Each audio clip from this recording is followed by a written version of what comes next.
डामर के समर्थन में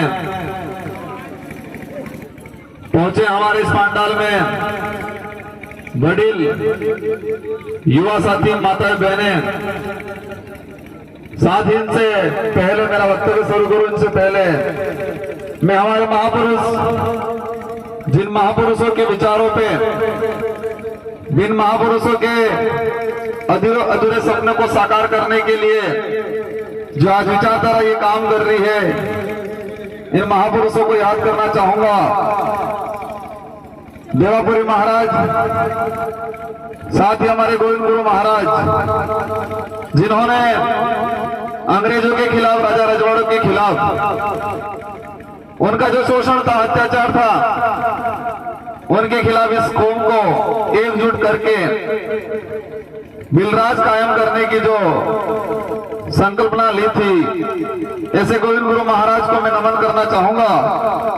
साथ ही वही शख्स पे रॉबिन हुड टाटा मामा, वो रॉबिन हुड टाटा मामा जो अंग्रेजी शासन व्यवस्था, राजा रजवाड़ी शासन व्यवस्था में जो ऐसे शोषणकारी लोग, जिन्होंने आम गरीब जनता को प्रताड़ित करके उनको चूस के जो पैसा इकट्ठा किया था, वो धन जो भूखमरी के दौरान जो व्यक्ति भूख से मर रहा था, उनको बांटने का काम किया था, ऐसे टाटा मामा को मैं नमन करना चाहूंगा। भगवान बिरसा मुंडा, जिन्होंने 25 साल की उम्र में अपने इस देश के लिए, समाज के लिए अंग्रेजों से लोहा लिया और अंग्रेजों को नाक में दम कर दिया था, ऐसे महापुरुष भगवान बिरसा मुंडा को नमन करना चाहूंगा।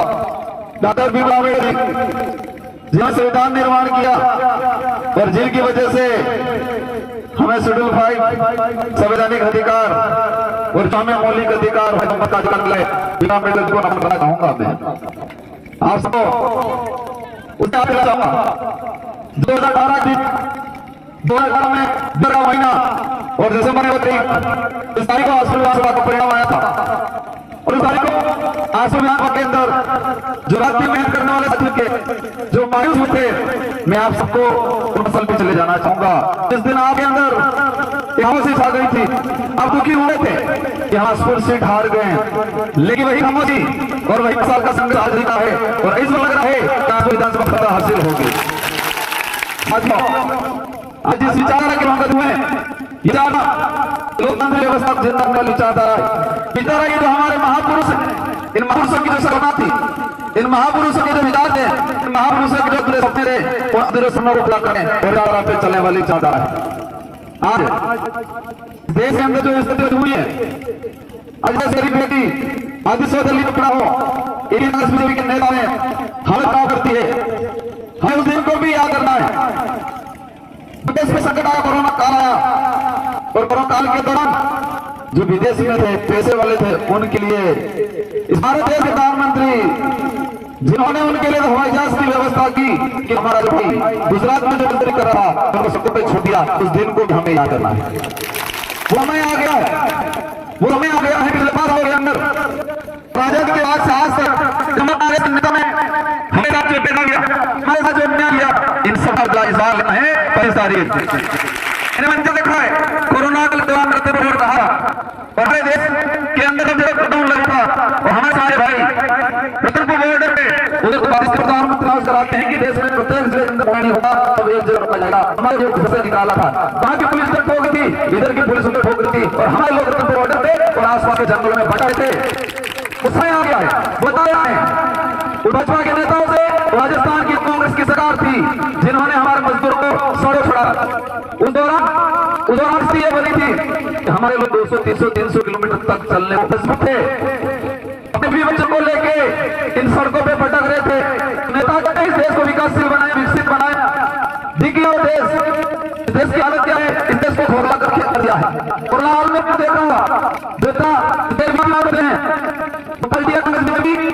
इस देश को उन्नति में जाने की बात करती है, इन और देश को खोखला कर दिया। और कोरोना काल हॉस्पिटल में हम लोगों को जगह मिल रही थी, वो हमें याद करना है। एक गैस सिलेंडर के लिए एक गैस सिलेंडर नहीं मिल पाया, एक इंजेक्शन नहीं मिल पाया, ऐसे कई भाई हमारे मर गए एक ऑक्सीजन नहीं मिलने की वजह से। मैं उस समय का हॉस्पिटल में थी, मुझे कोरोना अस्पताल लगता नहीं, मुझे कुछ नहीं हुआ, लेकिन मैं सारे स्वतंत्र बॉर्डर लगा के जिला सदर तक घुमा और उस समय में और उसी समय में खा लिया था कि वो पर संभाग के अंदर इन कमल कांग्रेस से रगड़े निकाल देने। जनता फील्ड में बोले हैं, समाज सेवा की बात कर रहे हैं, जनता के भले की बात करते हैं। अब उस समय को याद करो, कोरोना काल से डूंगरपुर का छोड़ा और आपके आसपुर के विधायक कहाँ थे? क्या एक व्यक्ति को मदद की उन्होंने? एक सिंगल व्यक्ति को किसी हॉस्पिटल में जाके जो व्यक्ति हॉस्पिटल चला रहा, क्या एक व्यक्ति को भी गाड़ी से उसको घर तक पहुंचाने की मदद की काम मदद? उनको ठिकाना नहीं लगाना है, उनको एहसास कराना है कि ये जनता हमारे बहुत आने वाली नहीं है। उनको एहसास कराना है कि ये जनता तुम्हारे 100-200 रुपए के लिए मिर्ची पाउडर के चक्कर में आने वाली नहीं है। ये जनता अब समझ गए, ये वोट है, उस वोट की ताकत को समझ चुका। ये इतनी आसानी से नहीं मिला, ये जो हमें अधिकार मिला है, हमारे पूर्वजों ने बलिदान दिया, हमारे पूर्वजों के काने गई, आक्रमण करी थे, उन सबसे लड़े और देश को आजाद कराया। और आजाद इसलिए कराया ताकि सोच रहे हमारे आने वाली पीढ़ी स्वाभिमान की जिंदगी जिए, इसलिए इस देश को आजाद करा था और इसको देश को लोकतांत्रिक बनाया। प्रत्येक 18 साल की उम्र वाले व्यक्ति को अपना नेता चुनने का अधिकार का वोट कर दिया। ये बहुमूल्य वोट है, उसकी कोई मूल्य नहीं है, ये हमारा अधिकार है, हमारा हक है और ये हमें आसानी से नहीं मिला। हमारे लाखों पूर्वजों के बलिदान के बाद ये वोट का अधिकार मिला है। और 1952 से लगा के अब तक कमल कांग्रेस के नेता में हमारे वोट दुरुपयोग के हमारे समाज को, हमारे क्षेत्र की जनता को एसटी के हितकाम करने में उन्होंने उपयोग किया। उनको सबक सिखाना है।